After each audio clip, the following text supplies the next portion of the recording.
c'est sur les natures, les classes grammaticales, les natures grammaticales des différents mots de la phrase. Donc, on a essayé de travailler un petit peu sur ça. Vous avez essayé de travailler un petit peu sur ça. J'espère que ça commence, vous commencez à comprendre la distinction entre une fonction et une nature grammaticale. Pour cette deuxième partie, il y avait donc plusieurs mots à identifier. Je rappelle, la nature grammaticale, c'est ce qui ne change jamais. D'accord? Pour un mot, ça ne change pas. Donc, par exemple, je, vous le savez normalement, c'est un pronom personnel. Manger, vous l'avez vu, on l'a vu dans les autres phrases, c'est un verbe. Simplement, sa nature, c'est d'être un verbe. Tranquillement, c'est assez simple, c'est un adverbe. Une même chose, pour l'instant, on reste sur des choses très classiques. On verra ça en classe pour les différentes, comment dire, les différentes distinctions des déterminants. Une, c'est un déterminant. Tarte, c'est un nom. Non, on pourrait dire que tarte, on peut commencer à apporter quelques précisions. Tarte, c'est un nom féminin, puisqu'on dit une tarte, on ne dit pas un tarte. Donc, tarte, c'est un nom féminin. On pourrait déjà apporter cette petite précision.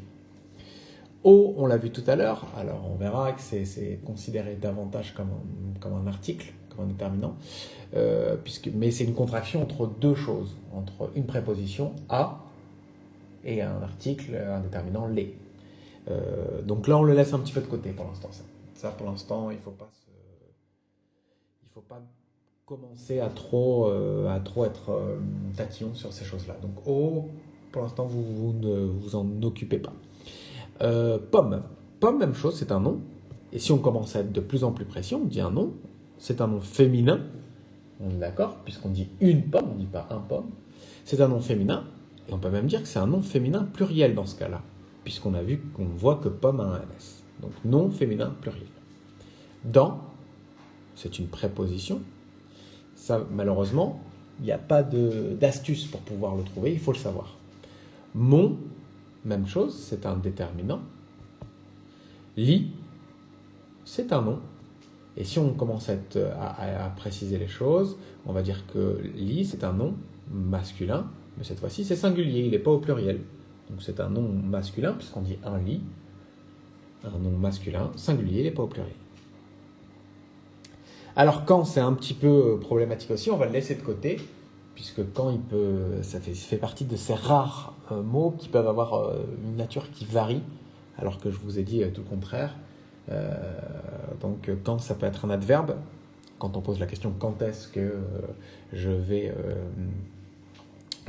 retrouver mes chers élèves, mais ça peut être également une conjonction. Alors c'est un petit peu problématique. Donc pour l'instant on le laisse de côté. Mon, c'est un déterminant aussi. Petit, on vient de le voir, c'est un adjectif.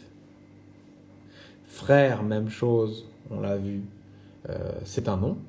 Même chose, si on précise, c'est un nom masculin singulier.